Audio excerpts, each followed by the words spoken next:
মাননীয়া Mamata Banerjee মহাশয়া, as a বিরোধী দলনেতা হিসেবে বর্তমানে যিনি আছেন তাকে আমি তো ব্যক্তিগতভাবে আমি কোনোভাবেই মেনে নিতে পারছি না। কারণ একজন রেপিস্টকে বিরোধী দলনেতা হিসেবে মানতে হবে, এটা কোনোভাবেই মন মানছে না।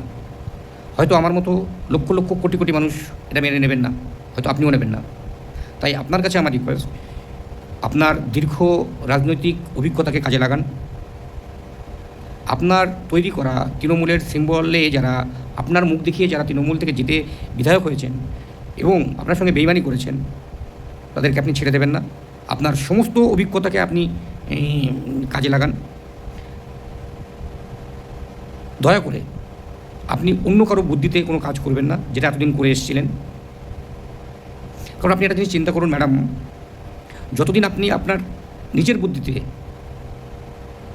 কাজ করেছেন ততদিন ওয়েস্ট বেঙ্গল আপনাকে দু হাত ভরে আশীর্বাদ করেছে, আপনি সব পেয়েছেন। যেদিন থেকে আপনি এই লোকের কথা অনুযায়ী রাজনীতি শুরু করলেন সেদিন থেকে আপনার পতন শুরু হলো। আপনি খেয়াল করে দেখবেন, যখন আপনি একা থাকবেন এই দুশ্চিন্তাগুলো সরিয়ে ফেলুন। আপনার কোথায় কোথায় ভুল হয়েছে সেটা আপনি নিজে বিচার বিশ্লেষণ করুন, নট আমার কথা বা অন্য কারো কথা।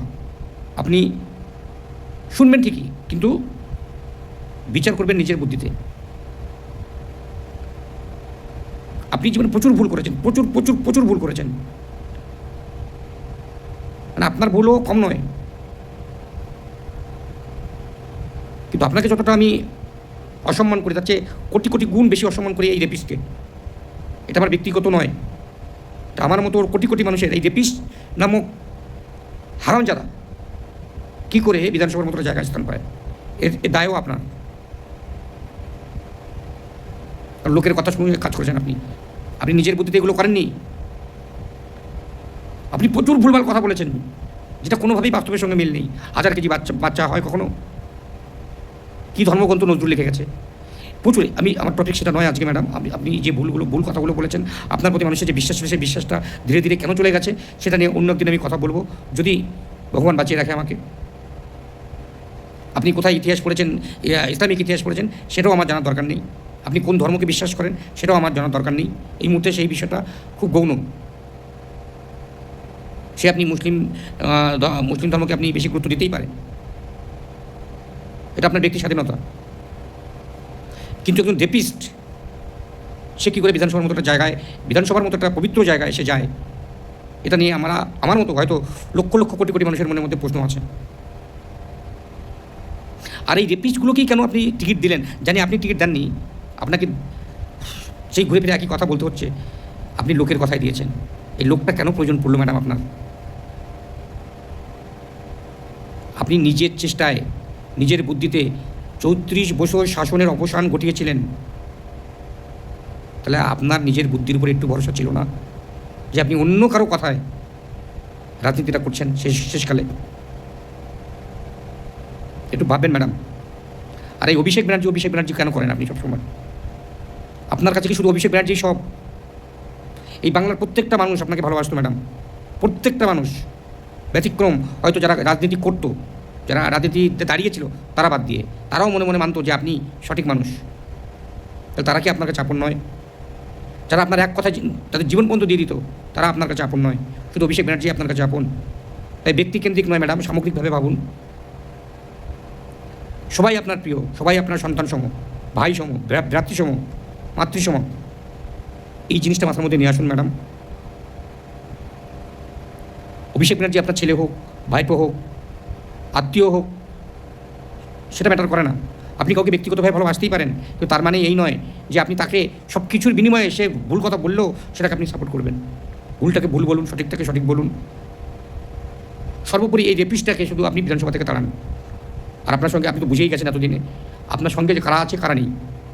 আপনার অসময়ে কারা আপনার পাশে থাকবে আর কারা থাকবে না, এটা আপনি বুঝে গেছেন ম্যাডাম। আপনার কাছে শুধু রিকোয়েস্ট, আপনার সমস্ত রাজনৈতিক জ্ঞান কাজে লাগান। আপনি যতদূর পর্যন্ত আপনার সোর্স আছে সমস্ত সোর্স কাজে লাগান, কিন্তু এই রেপিস্টটাকে আপনি কোনোভাবে ছাড়বেন না। করজোড়ে রিকোয়েস্ট, আপনি নিজের বুদ্ধিতে চলুন। বারবার বলছি আপনি নিজের বুদ্ধিতে চলুন। আর শুধু ভাইপো কেন্দ্রিক হবেন না, বাংলা কেন্দ্রিক হন, শুধু মুসলিম কেন্দ্রিক হবেন না, সমস্ত ধর্মকে নিয়ে চলুন, রাজনীতি করুন। আপনি একজন ব্রাহ্মণের মেয়ে, আপনি আপনার ধর্মটাকে পালন করুন। মুসলিমদেরকে আপনি সাপোর্ট করুন, আমি হাজারবার বলছি মুসলিমকে সাপোর্ট করুন, কিন্তু হিজাব করে নয়। আপনার ধর্ম আপনার কাছে, ধর্ম আলাদা জিনিস ম্যাডাম, রাজনীতি আলাদা জিনিস। আপনার চেয়ে ভালো কেউ জানে না, আপনাকে জ্ঞান দেওয়ার সাধ্য আমার নেই, স্পর্ধা আমার নেই। আমি শুধু আপনাকে মনে করিয়ে দিচ্ছি ম্যাডাম, আপনার দুটি পায়ে পড়ছি। এই রেপিস্ট, দুর্নীতিগ্রস্ত মানুষকে আর দলে নেবেন না। আর যদি আপনার কানে কখনো আসে যে আপনার দলে কেউ দুর্নীতিগ্রস্ত করছে, তাকে দল থেকে বহিষ্কার করে দিন। আপনি সততার প্রতীক নাম দিয়েছিলেন, সেই সততার প্রতীক হিসেবে আবার নিজেকে গড়ে তুলুন। বাংলার প্রতিটি মানুষ আপনাকে সাপোর্ট করবে। যদিও আমি বিজেপিকে সাপোর্ট করি মনে প্রাণে, তবুও বলছি 90% মানুষ আপনাকে সাপোর্ট করবে।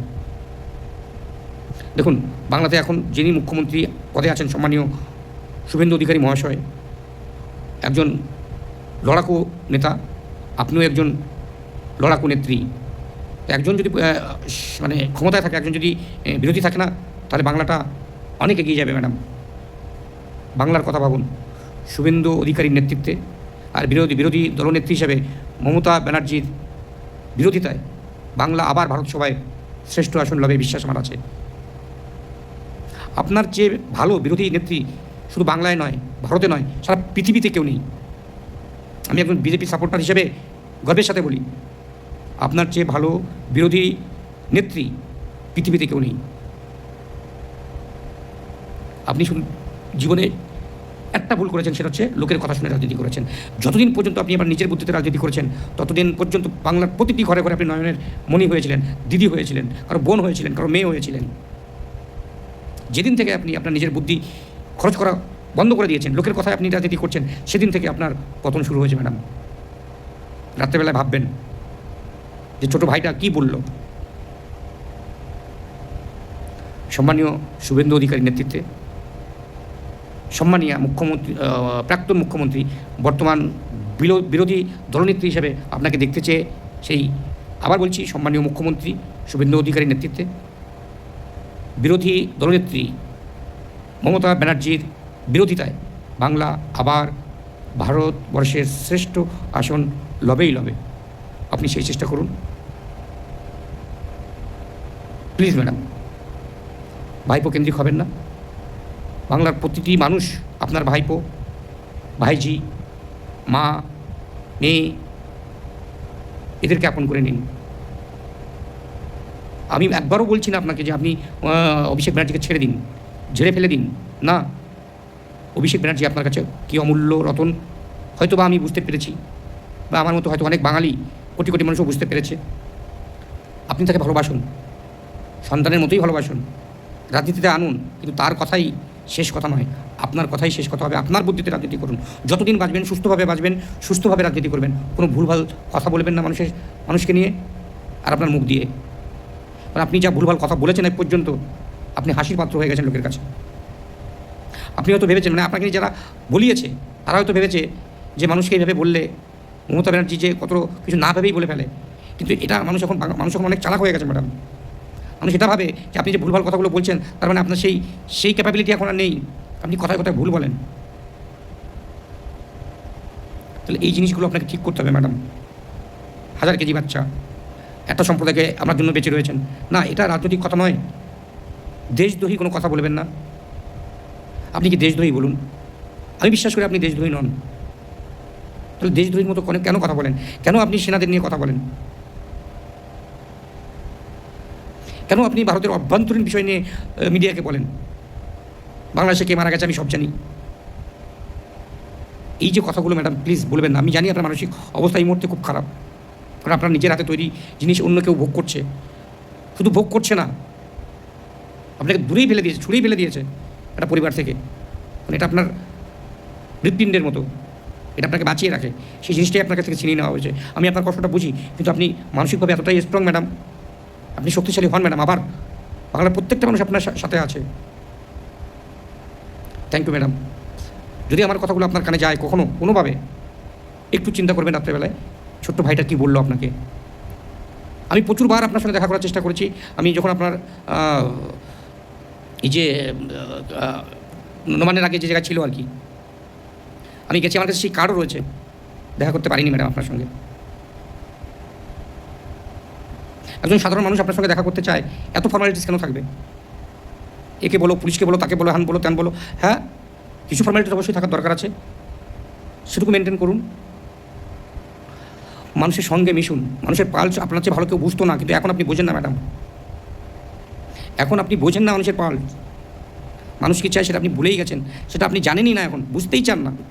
আপনি শুধু একটাই জিনিসই বোঝেন, অভিষেক ব্যানার্জি। আর এই অভিষেক ব্যানার্জি আপনাকে শেষ করেছে, প্লাস আপনার ভাড়াটিয়া যে সমস্ত উপদেষ্টাগুলো ছিল তারাই আপনাকে শেষ করেছে। নমস্কার, ভালো থাকবেন, সুস্থ থাকবেন। আমার কথাগুলো যদি আপনার কানে পৌঁছায় তাহলে একটু চিন্তা ভাবনা করবেন। Thank you madam.